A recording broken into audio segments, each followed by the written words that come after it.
One of my friend Sudip আমাকে নিজের diary থেকে একটা লেখা পাঠিয়েছে। আমি শুধু সেটা একটু পড়ার চেষ্টা করছি। তো শুরু করা যাক সুদীপ পালের লেখা আক্ষেপ।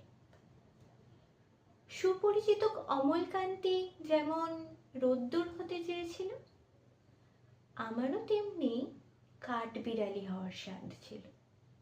তবে আমি হয়েছিলাম সেই ছেলেবেলার গ্রীষ্মের বিকালে লেজ উঠিয়ে ঘুরতাম আমডাল থেকে পেয়ারা ডালে। তখন বাদাম খেতাম গাল ভরে, খেতাম পাকা পেয়ারা।